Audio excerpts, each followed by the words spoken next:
BRB UK. Worse teeth, better accents.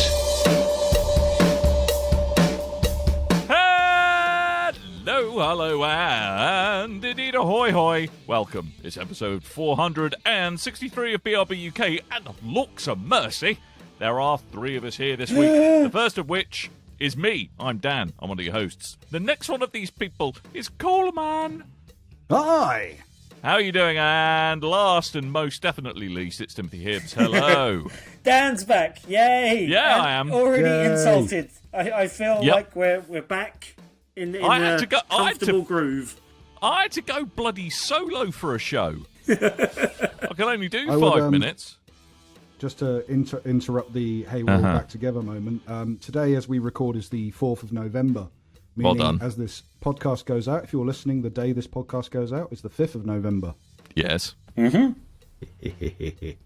Oh, nice. Very good. For the audio members, I just pulled out my copy of V for Vendetta. Oh, Not suggesting anything. Right. Are we playing Superfon What's in Dan's Desk game again? No? I don't know. I think that he was more going with the maybe time to overthrow I have the a government. treasure trove of wonders in my drawer. Well, I tell you what, the wondrous contents of my desk today include a USB voltage and amp tester. Because my Raspberry Pi keeps crashing, turns out the power supply is rubbish. So anyway, it was excused by another gadget. So I can now put USBs into my USBs, mofos. Well done. Yeah. Tim, what have you brought to show and tell today? That plant behind you? I mean, there's a plant. There's a wall that was white that was blue before. Wow. I mean, That's another fun episode of This Week in BRB's UK's Houses. It's good. We have got I do like that we all kind of match with our cream-coloured walls now, but the Pompey lad in me, Tim, is very upset that you coloured over the blue. oh yeah, it's a more generally white theme, you know. I mean, Tim, was it a decision taken above your level of management, the white colour scheme? No. It was always going to be it was always going to be a whitey colour, maybe cream. I went with white in the end. That was a mutual decision, let's say. Very good. And yeah, we went grey for the kind of chimney stack that's behind the TV, basically. Wow. Yeah. That Grey will never authentic go chimney. out of fashion because grey's never been in fashion. Yeah. The guys when they were fitting the carpet, they were like, grey, huh? Yeah, everyone's having grey these days. And I think they're just so bored of an endless array of grey carpets. Like, they were just praying for, like, any colour. Just a colour, please. I doubt there's that much more excitement. I mean, anyone, if you're a carpet layer, please let me know if I'm off base here. Oh, I please doubt do. there's that much more excitement laying, say, a taupe carpet as opposed to a grey carpet. I can imagine, like, looking at a multitude of colours is more interesting than looking at a multitude of greys, basically. But yeah. A multitude of greys. Mm-hmm. Yep. More ways to describe Tim's hair colour after this. Wow. Wow. You're just jealous. You're just jealous, you slaphead. Got some hair to colour. Yep. Yowza. I now have got an image for some reason of you drawing like a hairline on Coleman's head using permanent marker. That'd be brilliant if you could do it. Big kiss curl thing in the front. Yeah, it'd be great. Anyway, we ought to talk about the video games. Like Homer shouldn't Simpson kind of. Yep. Yeah. Sorry, yes, video games. Yeah, they kind Let's of talk drawn the about big those. M kind of. Well, Yeah, video games. Matt Groening's initials. I'd have to do my initials instead. Just put TH on the side of your head. I'd look like Zeus from flipping. I've forgotten what that film was called. Zeus. Oh, one of the really bad. I was going to say the bad Hulk Hogan film, but then I remembered that There's is several. 99% of the Hulk Hogan films. Yeah, there If are you several. know the name of that film, then please let us know on BRB. But actually, one thing I do need to draw attention before we talk about video games, which is the whole reason we're actually here in the first place, is Coleman is now speaking into a device known as a Thron Max. Thron Max. It Yeah, sounds apologies like. if the audio is weird. It's the first time using this microphone. I mean, aside from the fact you're speaking into something that's named after a sex aid, I mean, it's I mean, standard. Thron Max. Thron Max. I've got a question. How many X's in the Max bit? I 7. think there's 2. 3. 3's definitely 7. porn. No, it is just the singular. Oh, okay. Right.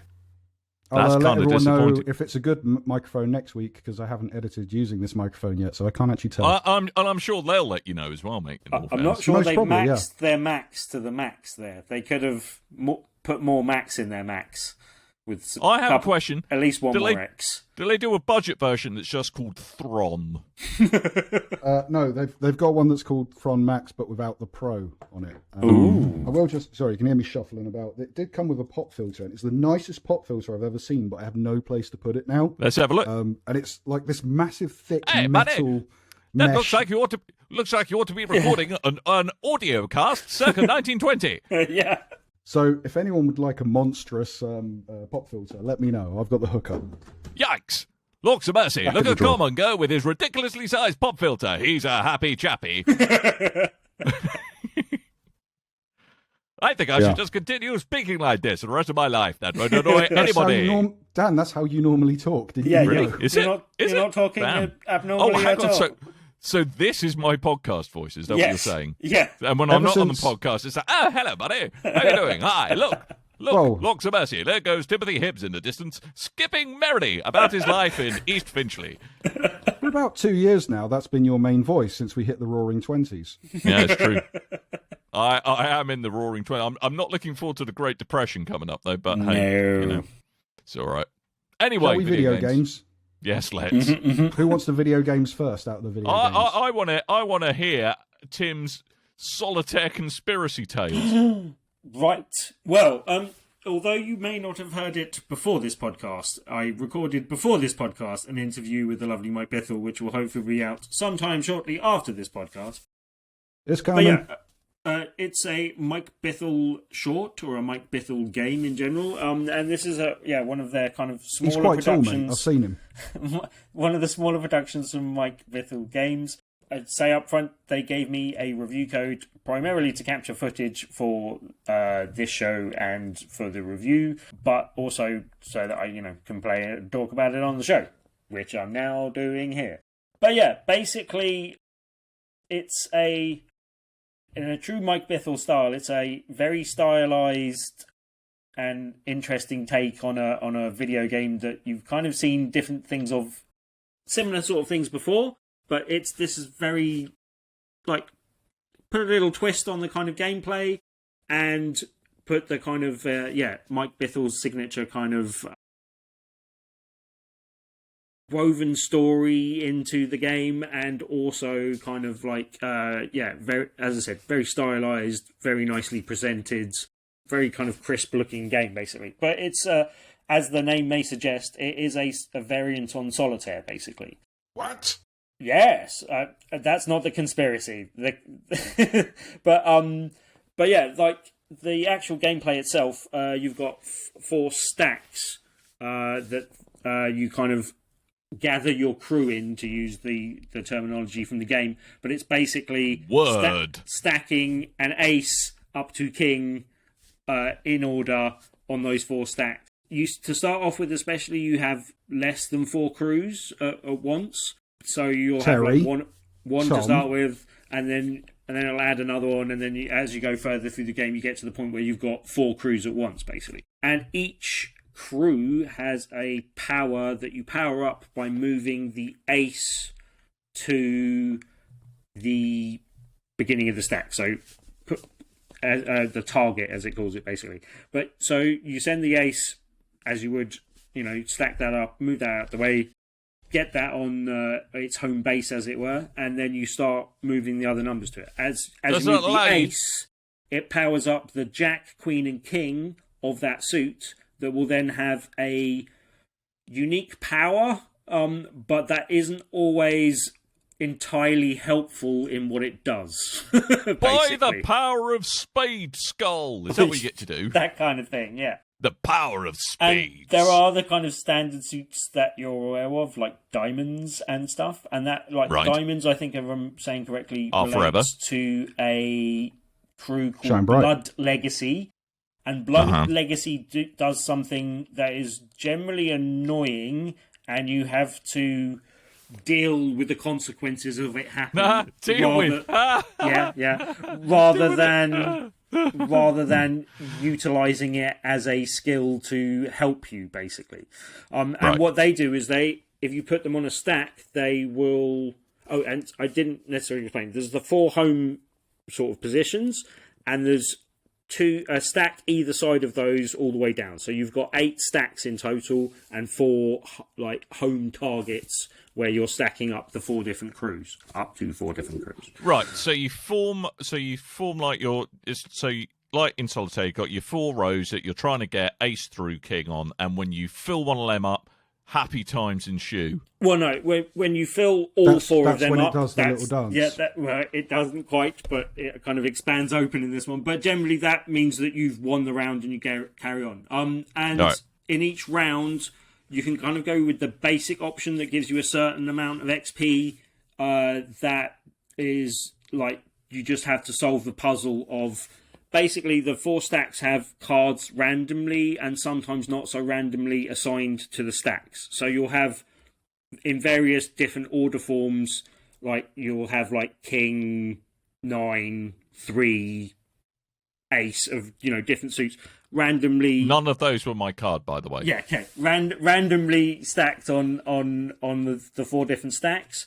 And you kind of had to dig your way through some of those stacks to get some to say the initial ace that you want to get to, and you had to move things around. You can move things from one stack to the other as long as it is a higher number, basically. So I could move an 8 and put it on a 9 or above to move it out of the way to get to a lower card. But you also want to be utilising the powers that the useful crews do to make it so that you can get easier access to some. So there's one crew that will explode the stack that you put it on. So you'll put like the jack of it's kind of clubs, but yeah, not quite. But you'll put the jack of that suit onto a stack. That stack will explode and randomly redistribute itself on all the other stacks. A jack stack attack, if you will. Yes, and yeah, as I said, it's a basically a puzzle game revolving around a variation of Solitaire, basically.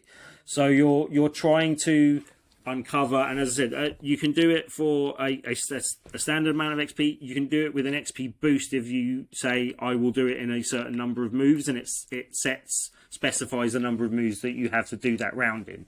And then if you run out of moves, you have to restart the whole thing, basically.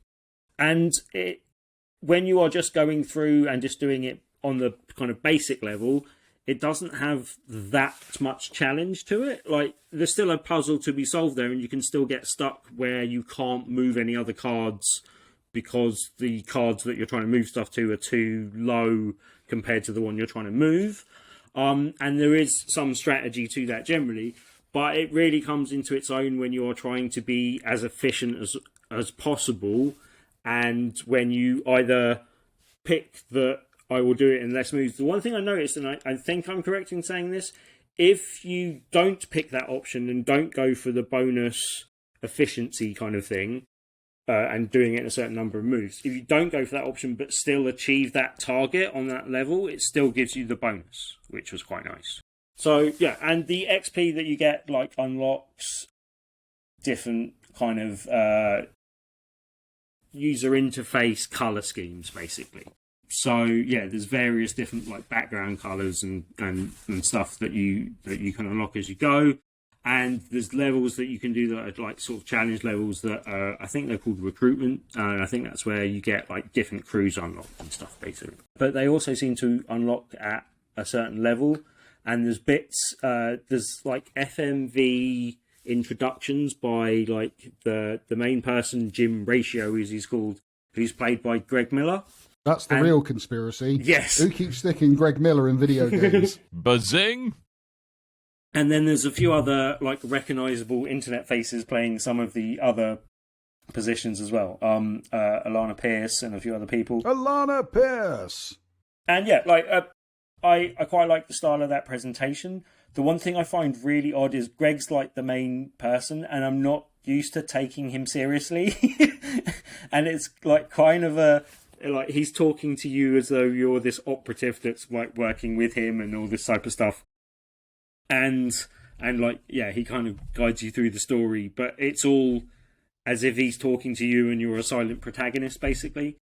And as I said, I'm just not used to taking him seriously, so I can keep on waiting for the punchline kind of thing. And like, there's a few like funny moments, but generally he's trying to be a serious acting bit kind of thing. And I'm just not used to that kind of content from him, I think. But yeah, like I quite like the style and presentation of it, and it does add to the flavour of the, like, you feel like you're doing something in a universe. It's kind of a bit netrunnery as well. It kind of reminds me of that sort of setup, and I think that's fairly deliberate. But yeah, like it's as I said, it's almost a puzzle game that revolves around solitaire, and it's one of those things. If you like solitaire, you've probably gravitated to this already. It has been out on PC and Switch for a while, and I think it's actually pretty good fit for the Switch. But I've been playing PC, it as Solitaire tends to live. Yeah.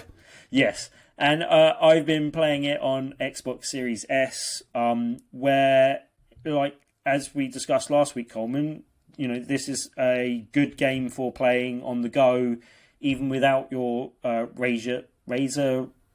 What is it? Razer Kishi. Kishi. Even without one of those sort of devices, this is a good game that's going to work well with touch as well, I think. So this is a good game for playing on the go on the Xbox as well, basically. Talking, however, of playing on the go, if you will, yes. I'm surprised to see that this isn't on mobile phones.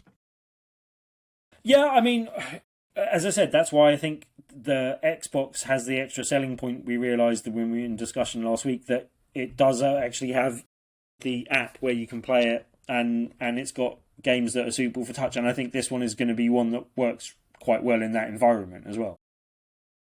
I will try that out this week possibly and report back. But also, with a lot of Mike Biffle's or Biffle Games' games, they tend not to come to mobile until they've been ported out to everything first. Yeah. I'm not speaking on behalf of Mike Biffle. Yeah, he didn't say that was necessarily. What?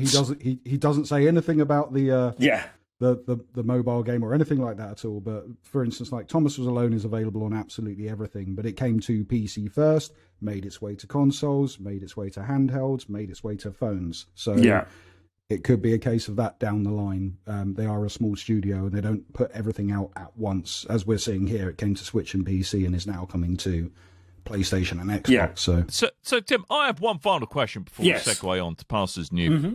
I was going to say one other thing as well, but yeah. Okay. All right, well, I shall. Well, let's see where we're going with this then. One of the things about Solitaire is that everyone knows Solitaire. Everyone pretty much gets the rules of Solitaire. Mm-hmm. Is it jarring at all to kind of have to unlearn some of the mechanics in order to kind of take account of all like the extra bells and whistles that Biffle Games has put in here?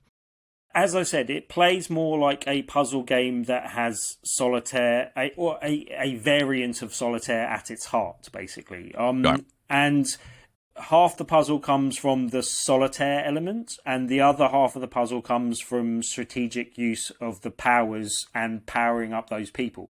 For example, there's crews that combine together well, and there's crews that don't. And you don't necessarily Terry and Tom, for example. Yeah, you don't have a choice. Crews. You don't have a choice about the crews that you pick, basically.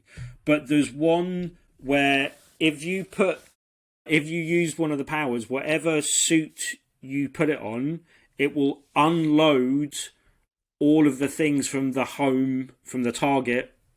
Like, so if you've put ace down to 7 already on the thing, and then you put the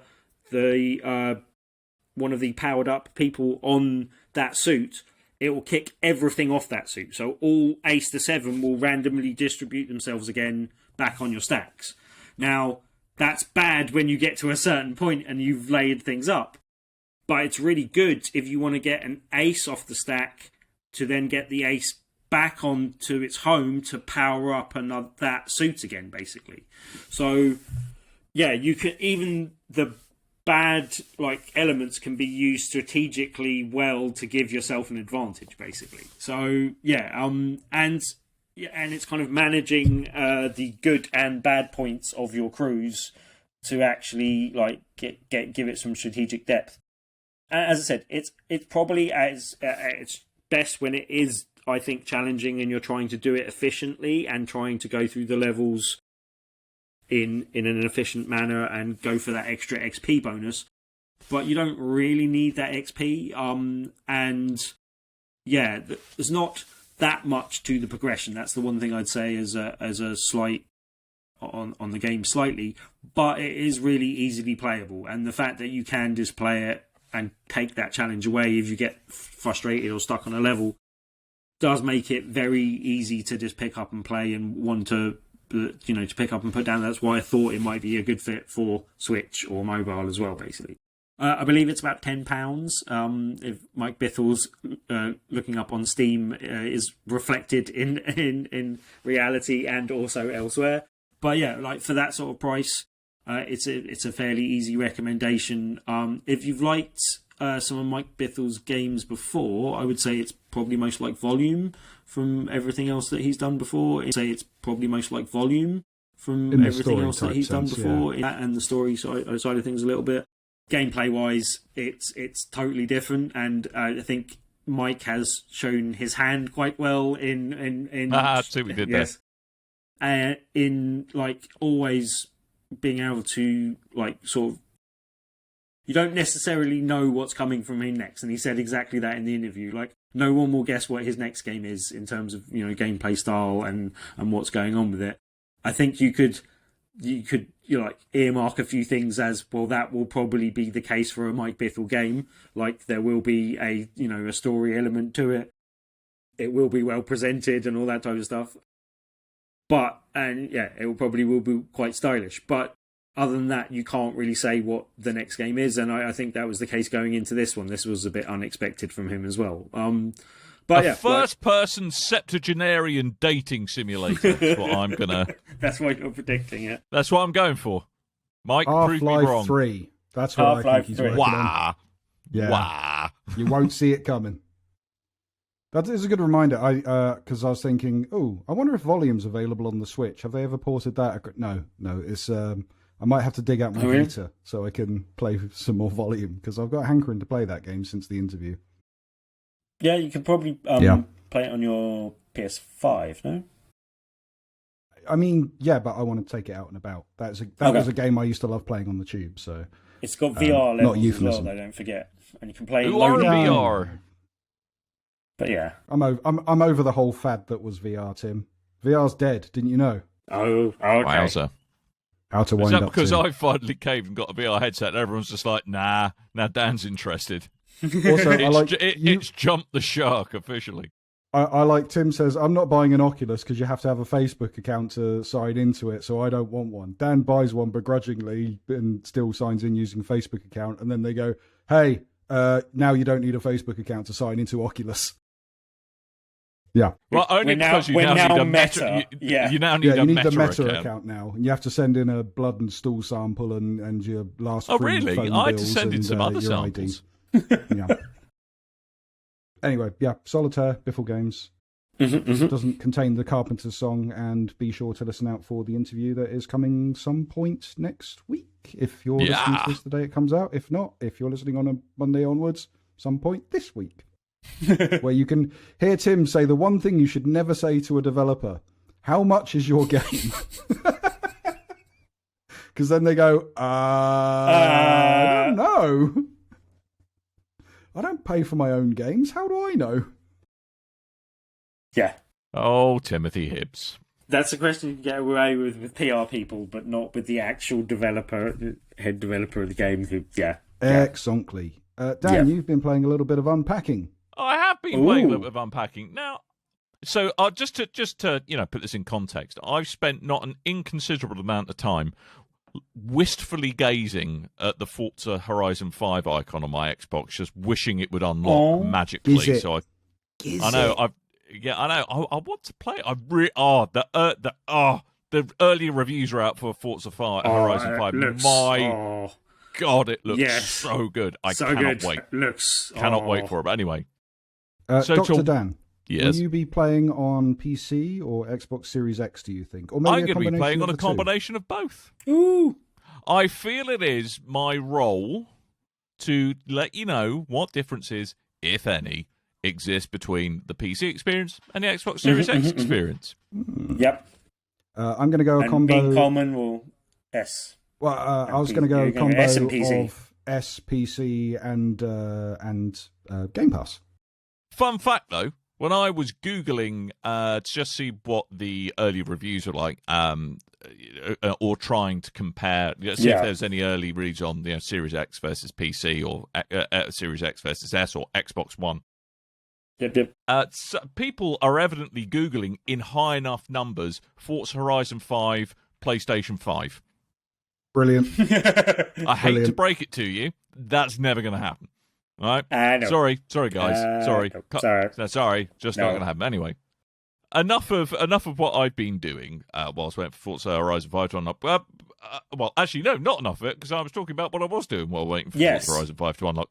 And what I've been doing is Unpacking. Now, this is a beautiful little game. Yeah, it looks really cool.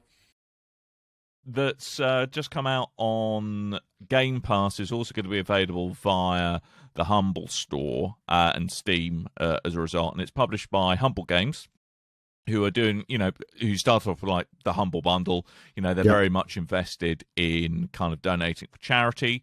And, they spun up a game studio of their own to give some indie developers, a little bit of screen time and a bit of prominence on the stage. And Unpacking is a game that does what it says on the tin. You have boxes. You shoot zombies. No. You get stuff out of the boxes. And then you tidy up. Now, it sounds like, oh my God, Dan, what the heck are you doing? Have you finally lost the plot? But have you cracked? But in a world where everything... Is this a good game to play after playing House Flipper, do you think? Probably not. It's just so wonderfully relaxing and such a refreshing change of pace to everything else that's there. And it tells a story in a really low-key way. Low-key, not low-key, as in God of Mischief. Low-key way. No. And, you're following this person through their life. And as their life changes, they get, when they go through their student phase, nothing's in the right bloody box. What is one shoe doing in the bloody kitchen box? Anyway, I digress. But like the things they've held on to over time as they grow older, it tells a really sweet little story in a very indirect way that is surprisingly engrossing. And I know a lot of people roll their eyes at wholesome gaming, but actually, it is really wholesome, and it's really nice because of that. And it's got a really great graphical style to it. It's kind of isometric. Probably 16-bit is the closest analogy, probably a bit fancier than your average 16-bit back in the day. But it's just got such beautiful attention to detail. Like, let's say you get a shirt out of a box. Now, if you put it on a hanger, it'll hang up. If you put it on a shelf, it'll fold.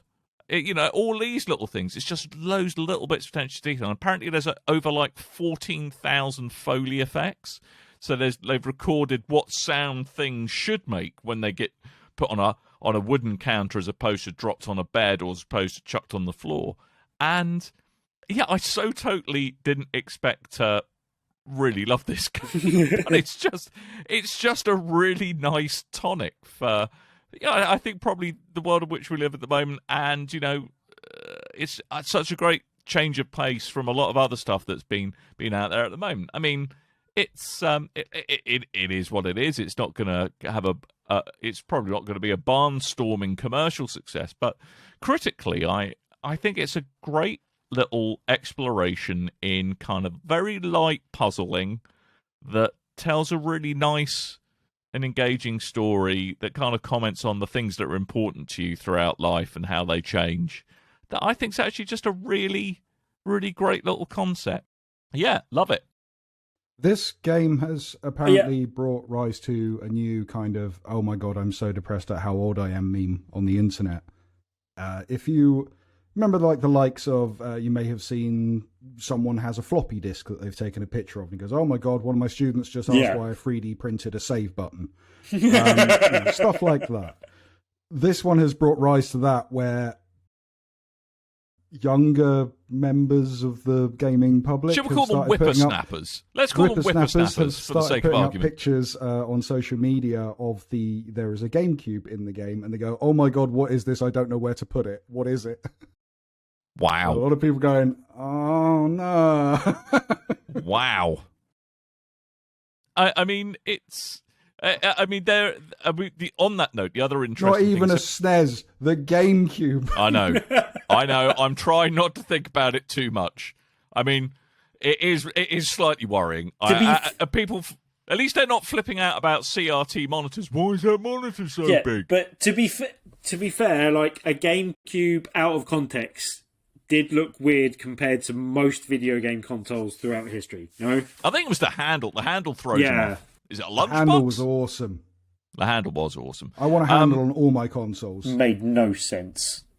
Have you? So you've grafted a handle onto your PS5? No, I superglued a handle onto my my Xbox Series S. And how'd that work out for you? It looks like a little lunchbox when you do it. Okay. I like it.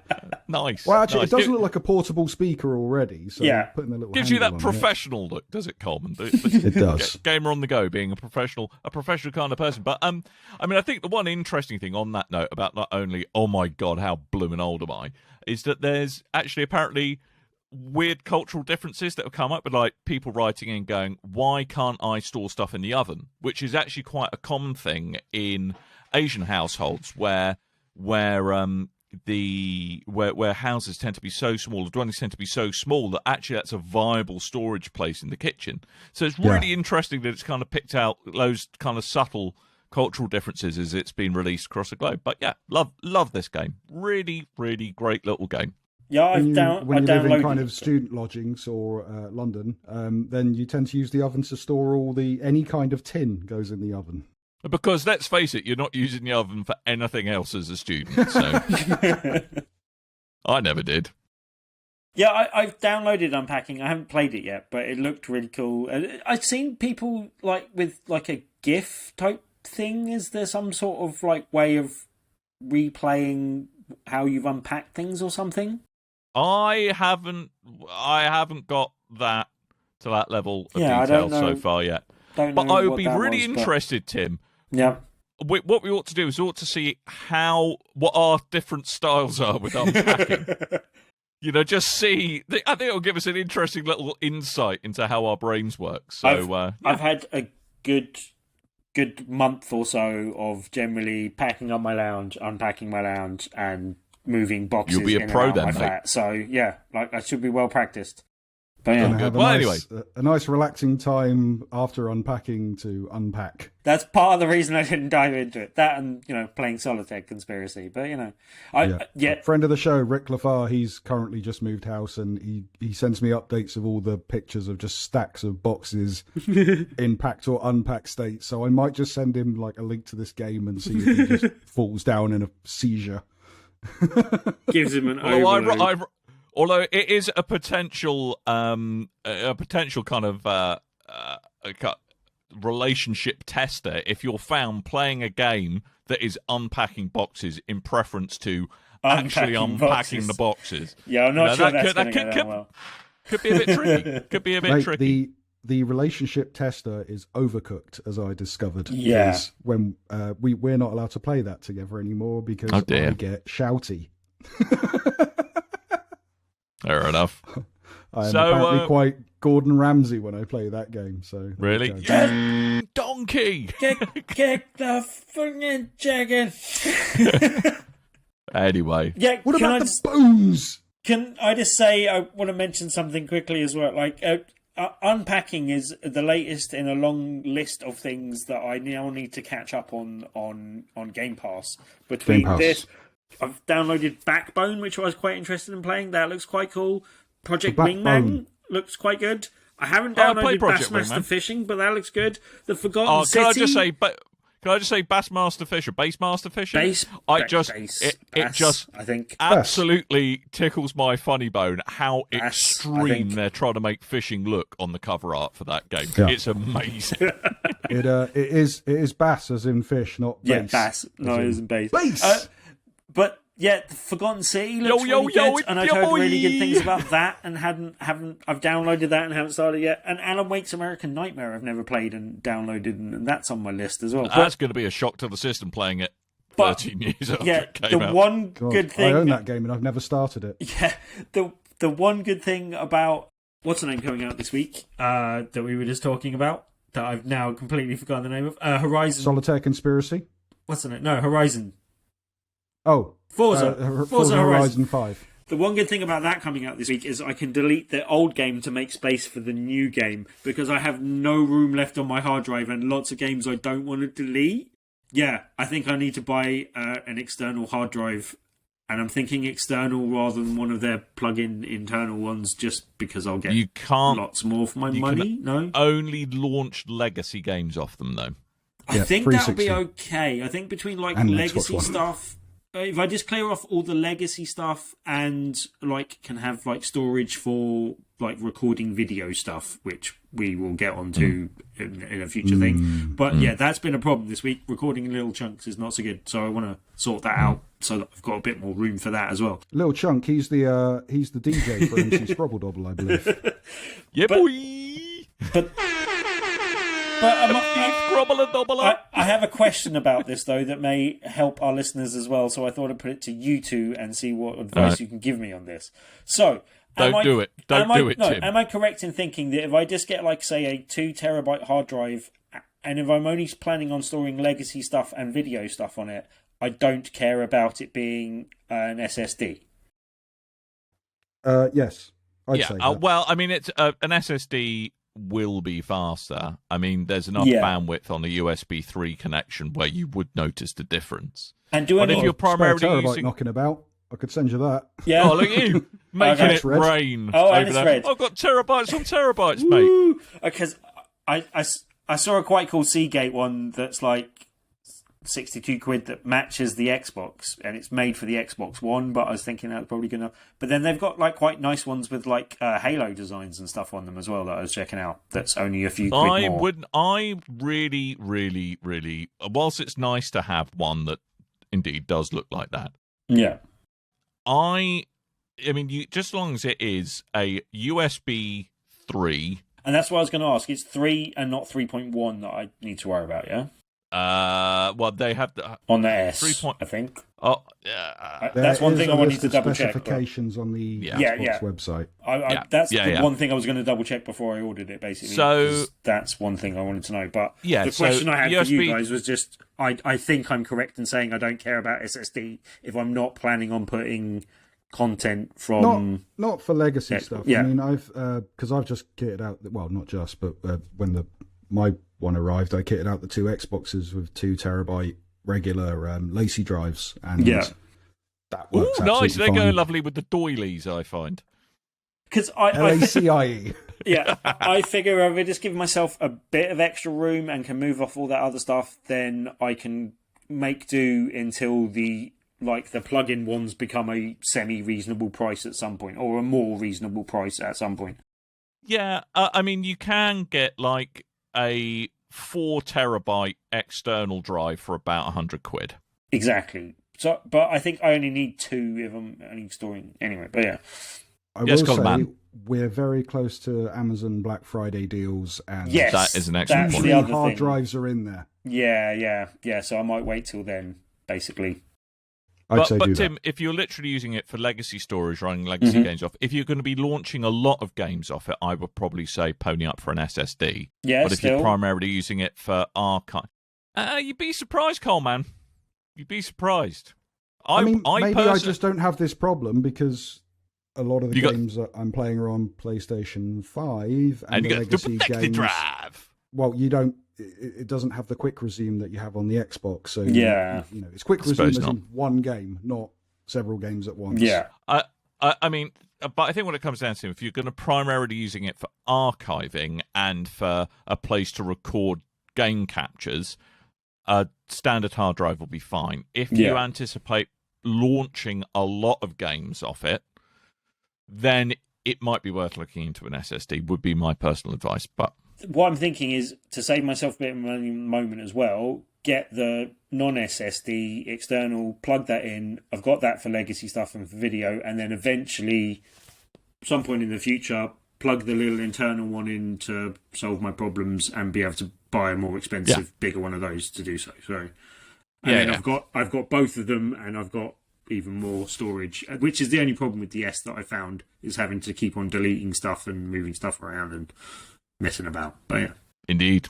I'm tempted to plug in just to see if it works. My 36 terabyte G-RAID drive into my Xbox and see if that does anything. However, I'm a little bit worried I'd lose all the assets that I've been collecting over the last 15 years on that drive. So that is a lot of storage. 36 terabytes. It's a media. It's my media center, plus it's all the podcast assets and video assets and stuff that I use. Cool. And, it's handy. It is handy. It's a lot of storage. Nice investment. I've not played anything of interest really. Continued with Guardians of the Galaxy. Very close to beating that game. Still a brilliant, brilliant game. I really, really enjoy it and urge people to go and play that game. I picked up Riders Republic, but I've been so busy with work that I have not started it yet, unfortunately. But I've been hearing really good things about it. I've heard good things, and it seems to be going reasonably well. I will probably pick up a copy at some point. But yeah, again, I'm thinking that might be a good thing to hold off till Black Friday, but we shall see. Yeah, potentially. And now I'm really excited because not only is Forza Horizon coming to Game Pass, but It Takes Two is coming to Game Pass. So one of you are going to have to figure out who's going to be... Oh, it's on there now? Yeah, out today. Don't right. get which shout- one of you is don't going get to? shouty, Which one of you is Coleman. going to be my divorced spouse? Well, Dan's already married, so it's Tim, I guess. We're going to play some It Takes Two at some point. Yep. Would you like some headlines? Also, Kill It With Fire came out today. But hey. Okay. Also, Kill It With Fire came out today.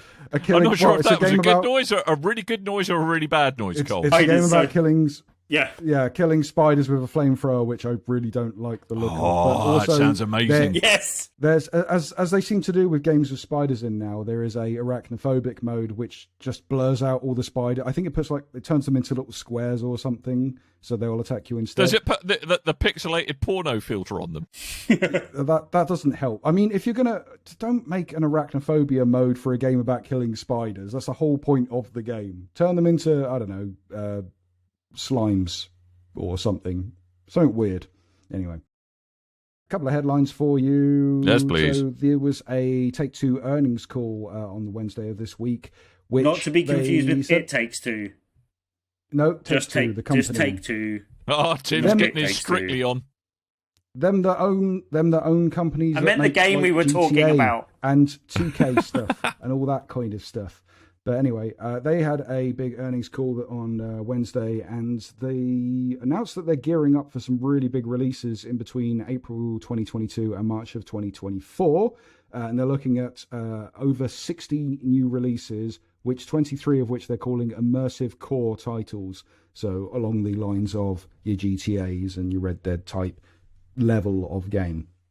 They also sound like they could not only be immersive, but potentially visceral as well, which is another favourite buzzword of mine. How many of those games were GTA the trilogy? 1 or 3? Well, that comes out this year. No, they're going to re-release them again, Tim, so at least 6. Okay. Anyway, the more interesting thing, I think the more interesting thing about it is that they've revealed that there was a game that was in production that has now been cancelled. And usually, there's nothing unusual. Games get cancelled. It happens a lot. Games we're looking forward to get cancelled.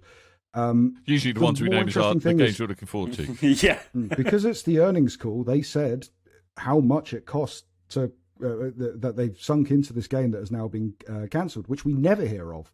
EA don't go, we got rid of Amy Hennig's Star Wars game. Also, it cost us $100 million or something like that. $53 million this game cost, apparently. Wow. And over time, and that's piqued people's interest. They're like, why would you pour so much money into a game that you've then cancelled? A couple of reports have come out. Yeah, probably. The first being from Kotaku. They've said that they found out details about the cancelled title, saying it was a third-person action title similar to Destiny, so possibly a live service type game, and was cancelled because Take-Two determined the costs of development were too high compared to the game's commercial viability. Right. Further reports come out from Bloomberg, who have said that the unannounced game in question was developed by Mafia 3 Studios Hangar 13 and was codenamed Vault, which, if not to knock Hangar 13, may be down to like how much development time and stuff they get, but Mafia 3 was very, very buggy at launch, so that doesn't fill me with confidence for a game being pumped out by Take-Two, especially when there are so many technical problems that can go into a live service type game. Didn't they have a definitive edition of like one of the earlier Mafias come out since then as well, though? Or they did. If you bought. Well, they did Mafia 3, and then they did a re-release of 1, 2, and 3. Yeah. So you could get them all together, which I think was the same price as buying Mafia 3 at launch and not too long after it. So that annoyed a lot of people. But also, they released it and went, by the way, you can't actually download Mafia 2 because we've not finished it yet. So selling a trilogy without the whole game, the kind of season pass of a game's package, a two-part trilogy. It was like buying a Telltale game where you get the chapter 1, but they went chapter 1 and 3, Jesus. Not 2. I mean, to be fair, you can't play 3 games at once. So, you know. No, there is that. No. But people tend to want to play 1, 2, Yes. 3, not 1, 3, 2. Yeah. So there is that as well. The other reports from the Bloomberg article say that the game was in development since 2017 and had trouble... has had trouble with technical hiccups and COVID-19, and that the studio's employees are going to meet to discuss next steps on Thursday, today, which is not particularly of interest of the game, but yeah. Do you reckon like next steps are like, well, who gets the foosball table then? Like, is that the type of like? Are they just like literally we're all going home now? I assume it's more a case of. Right, what are we going to do now? Because we got to really wow with our next project so we don't get dropped, most likely. Okay. Just kind of putting that to similar stories of other studios in the past and other games that have been worked on and cancelled at the last minute kind of thing. Okay, but they're not reporting the fact that the studio's been shuttered in any way, or that's not as yet on the horizon. Recording. Because it'd be a shame to lose a studio over one bad game, basically. But yeah, exactly. But yeah, I just found it really interesting that we never find out the cost of a cancelled game. This is probably the first time we've found out the cost of a cancelled game, and especially on their own earnings call, which, you know, to get on an earnings call, if you don't know, you just have to invest in stock in some form. So you could literally get 1% of a stock and jump into an earnings call for EA or Activision or whoever the hell you want if you want to find out about this stuff. Which doesn't mean you get to say what you're doing, mate. Yeah. You don't get to go... No, you Bobby. don't get to harp up at all, but you get to listen. Exactly. You don't have to go, Bobby, when will you stop wiping your ass with $100 bills? You know, like the cartoon of two guys get stranded on a desert island and they start like getting really hungry, and one will see the other one as like a ham or a burger or something. That's how I think Bobby Kotick sees the entire world, just like big stacks of money. Mm-hmm. It's true. Yeah. Allegedly true. I don't think... No, that's fantasy. You can't take me to court for that. Just said, I think that's how he might see people. You don't have to put an allegedly on that. I'm pretty sure. No. Why not? I would. Yeah, just to be safe. Another headline that came out this week, which...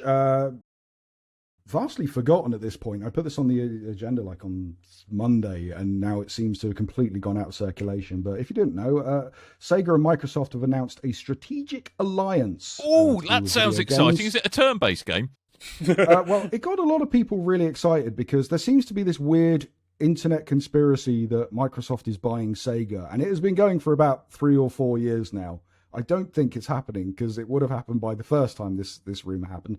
But the strategic alliance is that Sega are going to produce games built on Microsoft Azure cloud platform, which, if you didn't know, PlayStation use Microsoft's Azure All platform? roads lead to Microsoft, basically. It basically means they've developed something that's really useful for a lot of the tech industry, especially when it comes to things like developing software, or if you will, video games. So don't get too excited by that. But yeah, there you go. That's kind of to quash the rumors of Xbox buying Sega once again. What was the other one? Someone kept saying that Microsoft's going to buy Konami. No, was it Konami? Yeah, Konami. That was going on for a little while ago, and it was literally sure. If they want pachinko machines, I think it was just so because they wanted the back catalogue, not the studios. I don't think they meant Konami as a whole. But Konami now seem to let's be buy your video games. Yeah, Konami seem to now be getting back into the game market, but also that whole rumor, if you go down the rabbit well, is literally just the rabbit well. The rabbit hole, sorry, is literally just butthurt PlayStation the rabbit fanboys. It's just butthurt. Bucket full of rabbits. It's just it's just butthurt. Oh well, it's a gusset up hole. If you follow that down, right, it's literally just started through PlayStation fanboys going, right. Well, Xbox are buying all these studios. We want PlayStation to buy these ones, and then that turned into fact. Yeah. Okay. Yeah. Capcom was the other one. Anyway, the last headline I've got, which is interesting. So there was a hacker that has gone to court and has been sued by Nintendo over piracy charges. Naughty boy. They pled guilty, 51-year-old Canadian hacker. And the big thing about this is the hacker's name is Gary Bowser. Wow. And Gary. Take into account... It's always a Gary, isn't it? Well, I was going to say... tax evasion. I was going to say, Glitter, if we take into account that the CEO of Nintendo of America is Doug Bowser, we have literally got a Bowser fight on our hands. I like this. Do you reckon it's one of his little sons that looks a bit like him but a lot smaller? One of the Cooper kids, yeah. It's Ludwig von Bowser. I like Ludwig von Bowser. Yeah, he's my favourite. Lemmy or Bowser Jr. Bowser Jr. is just a gussied up Cooper kid. Very true. Anyway, we did follow some of this while it was happening a while ago, but Team-Xecuter, they are an X with an executor. Oh, okay. They were Thronmax. They were a team online that were ripping Nintendo ROMs, but also cracking hardware as well, stuff that Nintendo doesn't like. They isn't very good at doing themselves. Yeah. But because Gary Bowser has pled guilty, he now has to pay a fine of $4.5 million to Nintendo. Oh, just 4.5 million. Oh, easy. Yeah. But also he has agreed to help the US government locate any additional Team-Xecuter assets. He's a turncoat, Bowser. I don't like that. He's grassing up his band of brothers, and I'm not happy. I mean, if someone loaded £4.5 million worth of debt on me, I might get a bit loose-lipped. You reckon? I wonder what the fine was before he agreed to do that. Yeah, that's the reduced fine, isn't it? You're only going to have to pay off $4.5 million. Literally own you. They will take your kidneys unless you unless you help us find the other hackers. Mario owns your mortal soul. But yeah, that was to do with the whole... That's a very dark take on Mario. I think that had to do with the whole... That was in Paper Mario, everything Nintendo had on their servers got leaked out to the internet not that long ago. And we found all this interesting information, and this guy got sued. So there you go. That's all the headlines we have for this week. Excellent. I think it's probably all the show we ought to have as well. Yeah. Although I do have to say, it only came out earlier today, but Elden Ring footage looked pretty spectacular earlier today. It got me quite excited for it. It does just look like a Souls game with a horse, but I'm probably okay with that. That's probably good. But yeah. It's not much more to say on that, really. With a horse. But yeah, bosses do look impressive, as you expect from that sort of game. But yeah, it does look good. I'm excited for February. Tempted by the collector's edition, but yeah, I probably won't. What do you get in the collector's edition, Tim? There's a horse. No, there's a nice statue of one of the bosses that looks quite cool. And the steel book and the art book and stuff. I'm not sure. I probably won't bother to splurge out. Also, I noticed, just as our discussion in previous weeks, last week possibly, the standard edition of that is on sale, or listed at least, for £50. So wowza! Yeah, on PS5. So I was like, oh, okay. Does it come with a horse? That is without horse in game. In-game horse. Horse in game. In-game horse. In-game horse. Yes. And other stuff that we haven't got into either, which is it's something just I'm keeping my eye on. Let's just throw things out. Let's keep this going as long as we can. That's right. There's brand new processors being released by Intel, which came out today. I haven't got one because I'm not made of money. You didn't tell us it was going to be that boring, Dan. Come on. It's all right. There'd be, there's potentially it means the PC hardware walls are hotting up between Team Red and Team Blue. I enjoy these things, even if no one else does. Yeah. Anyway, that's the Inception noise. I didn't have a Matrix sound. Butler Stop section falling backwards. Rides again. No, Tim, don't. That's bad microphone technique. We've talked about that before. Anyway, we should probably ramp this up. Wrap this up. Wrap this up. Not ramp this up. Yeah, I am. We ramp this up is no time for ramping. We wrap up at the end. Yeah. No, let's stop because my brain clean has given up. Timothy Hibbs, is there anything you'd like to say? Yes, although I'm going to slightly change tack this week, as I would normally be shouting out Geek Out for Gosh, but it's our friends from Extra Life are doing Extra Life this weekend, I believe. And really? that has totally snuck up on all of us, I believe. And yeah, like I only noticed today, I was like, oh yeah, November. Oh yeah. Oh, we are all quite busy with real life and the challenges that is throwing us at the moment. So I don't think any of us, unfortunately, have time to do it this year. Which I really feel bad about because I really hope to get back on that horse after not doing it this year. But yeah, like a Dark Souls horse. There are a lot of wonderful people still raising money for Extra Life this year. Wouldn't it be Dark Horseshoe? In case you don't know about Extra Life, it helps raise money for children in need, mainly in America, but also in other places, Canada and a few other places around the world, raising money for Children's Hospital Charity.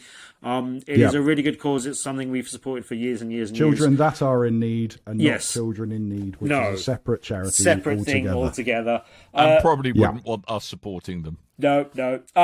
And yeah, they there are international hospitals in America that take people from all around the world for specialist diseases and things as well. So if you're not international, they don't give them specialist diseases; they treat them for specialist diseases. Tim. Yeah, sorry.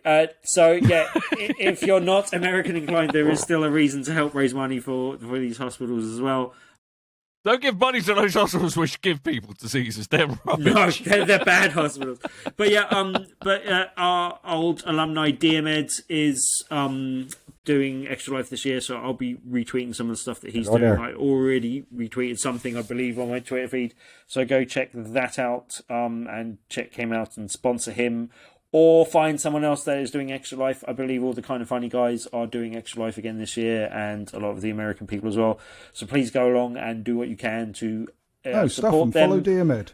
Well, yeah, DMEDs generally, but I'm just, anyone out there that is doing that this year. Giant Bomb always do it as well. So, whoever you can find... Twitter.com @DMED_S. Yes, and whoever you can follow find DMED. to support will be good. And raising money for... DMED. Children's Hospitals, American... Was it the Miracle Network, I believe? Wow, Tim. Yes. This is how you podcast like a pro. This is how you podcast. But as I said, Extra Life is something we've always liked to support. We're not doing it directly this year, but please do so in whatever manner you can. That's this weekend. So anything you can do is good. Remember, watch out for those hospitals that give people diseases. Yes, don't give money to them. No, don't give money to them. All right, I'll probably just have a flicking session. Nice. Good slaphead action. Yes. So there is a question from Velvet Thunder. Oh, well, he says, Velvet Thunder on Discord says, I have a question. And there is a bit more context I didn't write on the agenda because it is quite long.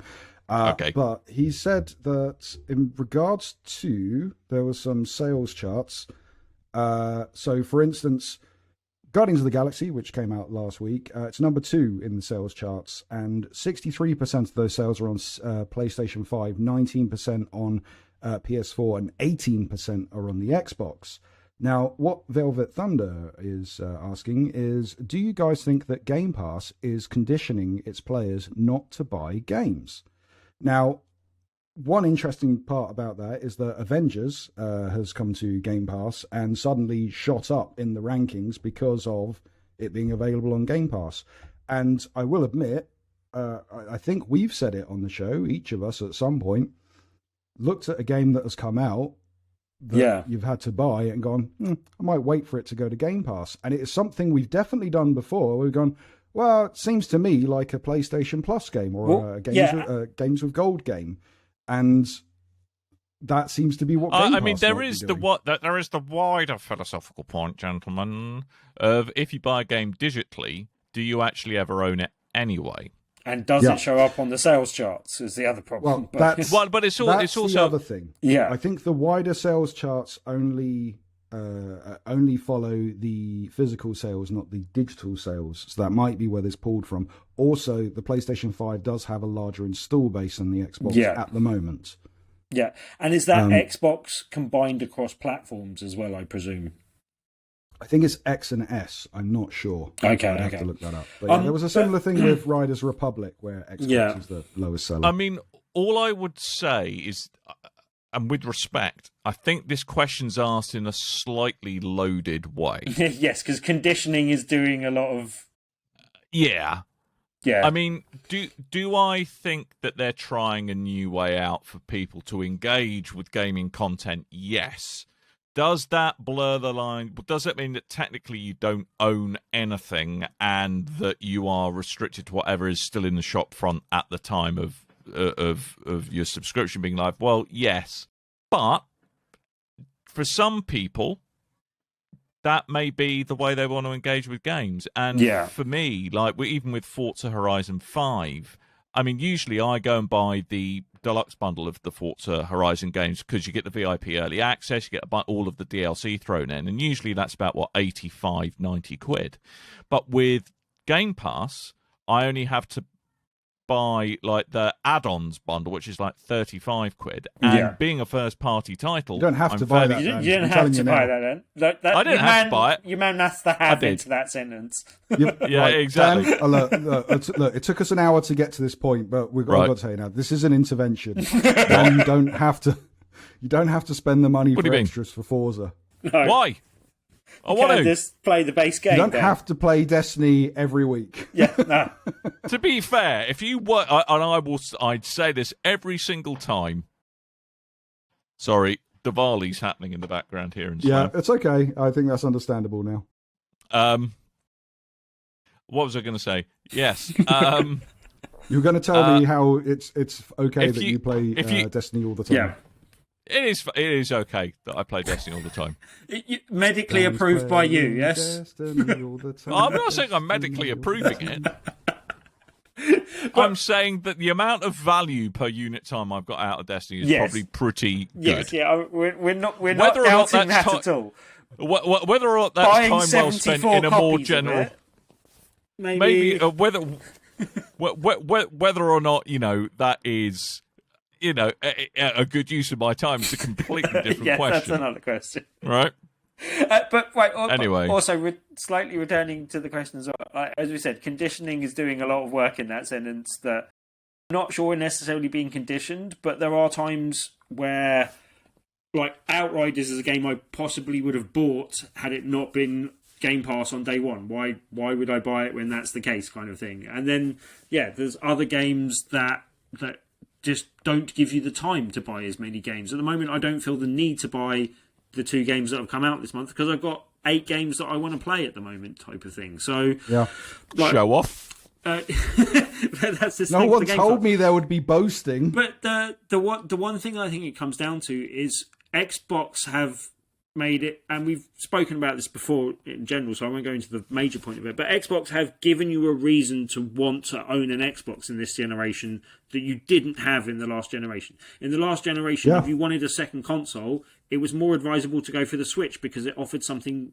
different to what you were getting with the PlayStation. I would say now, I had a friend that, like, most of my friends contact me as they're dipping in and out of gaming just to kind of get, a reconnection of, okay, what's going on at the moment sort of thing. Like a soggy digestive. But the question that came to me was not, should I get an Xbox Series X or a PlayStation 5? The question was, should I get an X or an S? That was the question that was put to me, type of thing.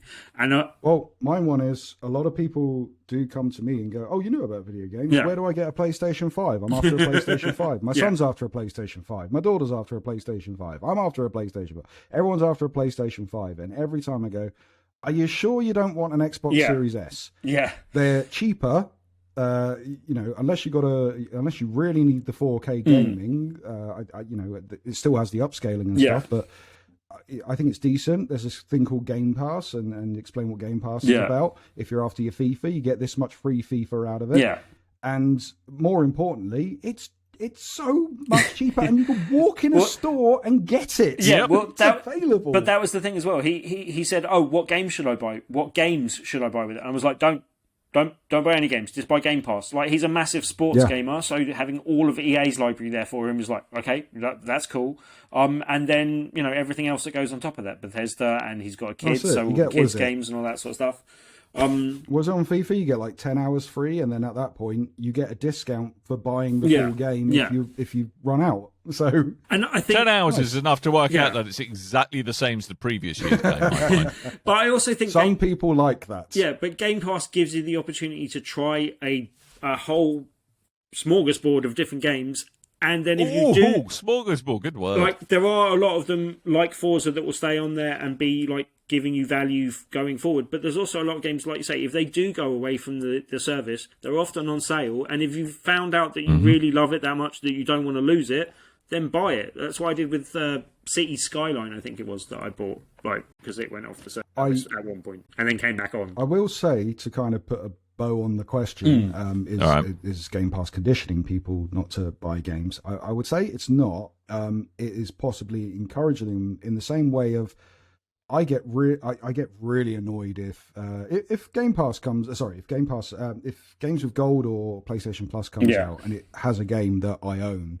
I'm not so annoyed with that because I got it way in advance.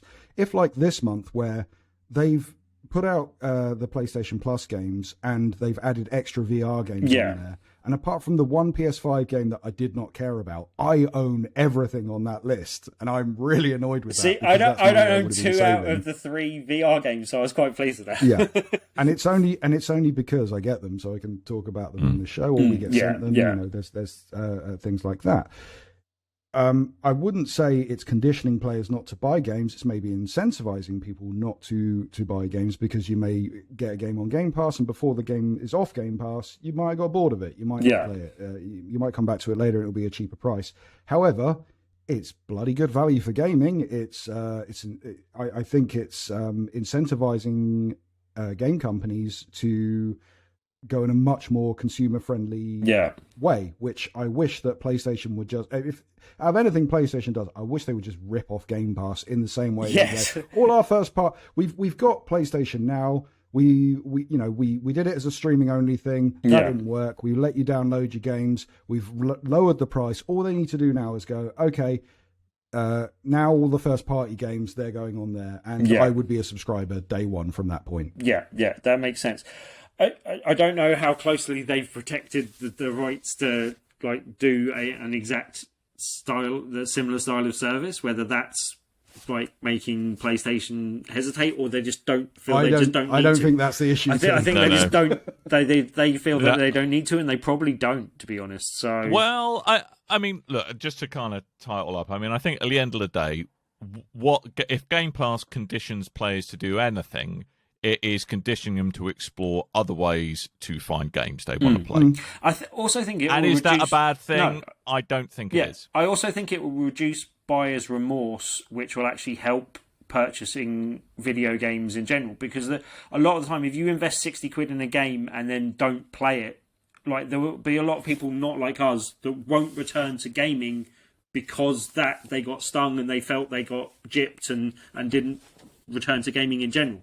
This keeps them in the ecosystem and reduces the chance of that happening, because if they'll get to find out whether they love a game before they purchase it. There is one thing we are overlooking, and that is we don't know, and it's the same with PlayStation Plus, it's the same with Games with Gold before it. We don't know how the developers of a game or a studio behind a game are compensated for their game being on Game Pass. We don't know what the split is of the take, or is it per views, or do they get a flat amount or anything like that. So it could be trouble for some developers. I mean, there's no two ways about it. Almost certainly this model is a better deal for Microsoft. I can tell you that now. From what I've heard, game developers aren't unhappy with the deal that they get out of Game Pass. Yeah, it works out pretty well for them. That's because they've all signed gag orders. But in terms of exposure, in terms of selling DLC, and in terms of actual game sales, like it actually positively makes a difference to what that they do, and they get reasonably well compensated. There does seem to be a difference in some of the contracts that are handed out, and that seems to be possibly why there is some secrecy to it.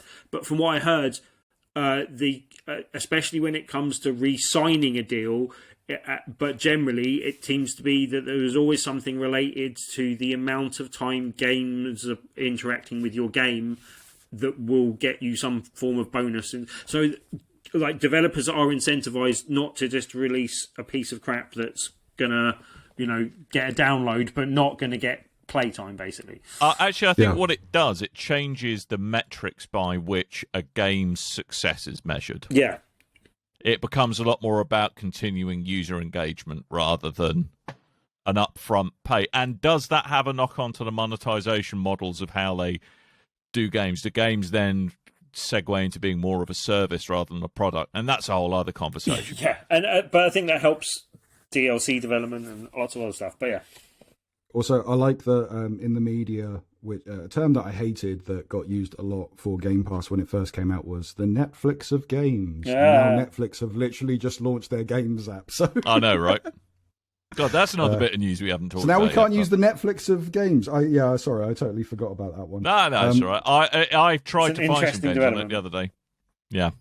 I don't know if it's exclusive to me. There are games on Game Pass that I would have bought if I knew, but they launched on Game Pass, so I didn't buy them. Yeah. So I don't know if that then is worse for the developer, which I do wonder about. But then there's things like you were talking about, what was it, Outlands? Outriders. Outriders, that was it. I played the beta of that game and went, yep, this game's broken, I don't want to play it. They put it on Game Pass, and I went, I am going to play that game because it's on Game Pass, launching on Game Pass, and then played a good 50, 60 hours of that game, and then went, good, I've had enough, and I didn't pay I paid the subscription, Yeah. But then there's the case of things like Back for Blood. I pre-ordered that game on the PlayStation 5. They launched it on Game Pass. I cancelled my pre-order and went to Game Pass. So I don't think there's a month since I started getting Game Pass. I don't think there's a single month where I haven't got my money's worth out of doing so, or feel that I've been shortchanged in that month in terms of games. Whereas PlayStation Plus, there's quite a few months recently I've been like, "Oh, that's a bit skimpy," but yeah. I've felt that especially because I got a free year. So yeah. But also the other thing that we often don't talk about, kind of mention every now and again, but you do also get those extra free games with Games of Gold as well, which, like, there's been some quite good little games coming up through that every month. I think one of your favourites, Aero, is one of the games of the month at the moment, Mr. Coleman. I love Aero. Yeah. Great game. Where's the sequel? We've been waiting years. Aero Mint? Oh, don't me. We played the sequel at a games show, and we still haven't got the sequel. Where is it? Totally missed what I said, but hey. I heard what you said. I just didn't acknowledge it was funny. Right. Sorry. Wow. Confused the two. Wow. Anyway, shall we think about going? Because it sounds like they're trying to explodinate the whole of Slough behind me. Yeah, so. same here. Yeah. Diwali's in full force. There is a dog going absolutely spanners right outside my window. And it's not mine. No. I was about to say, you ought to let him out there, mate. Really, should A dog is going spanners. Dog is going spanners. Lovely. Right. So there we go. Before we start, Coleman starts descending into Father Ted impressions. Mrs. Doyle. Go on. You will. I can say that because I'm quarter Irish, I think. I could actually be an Irish citizen. Yeah? Yeah, I could. Might get do your it. dual passport now before it's too late, Dan. Assassin's Creed out of nowhere. Yeah, anyway. Mystery Assassin's Creed. We are going to finish this nonsense right now, and there's nothing you can do about it. No one expects the Assassin's Creed. Make sure you go to www.BigRedBarel.com. If you could leave a review from us on the podcast service of your choice, that would help spread the word of what we get up to and the rambling we get up to on a weekly basis. That'd be marvellous. I think... And every podcast that gets downloaded allows us to put some money in the kitty for new sound effects for Coleman's soundboard. Unfortunately. Nice. Yeah. So anyway, twitter.com, BigRedBarel, facebook.com/BigRedBarel, anywhere.net. I think you should have a soundboard limit. I think you should be limited to 4 to 5 sounds a week. Make sure you swing on by our Discord as well. Say hello. We'd love to hear from you. That's where we get our questions of the week. And also try and hook up with people to play some video games as well. So all those links are going to be in the show notes. I think we've broken Coleman. Coleman's being an unstoppable pain in the butt. And we're going to go. So the last thing that remains to say is remind you that I have been Dan. I might have been Tim. I've been Coleman. And until next time, dear listeners, toodle bye. PlayStation.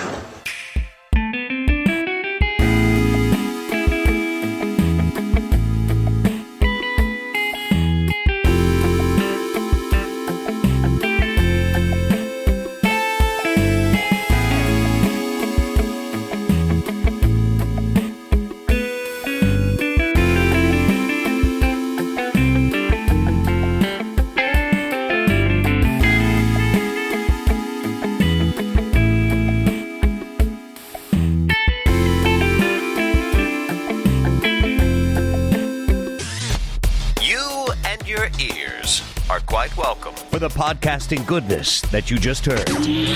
Why not roll on over to BigRedBarel.com for more podcasts, news, reviews, and videos from the biggest, reddest site on the internet. BigRedBarel.com. You'll be in a fight and then Pat Benatar hit me with your best shot starts and you're like, this is so tonally weird with the style of the music to how frank, because like that happened to me in a big boss fight and there's always little minions coming in, but there's a huge hulking beast floating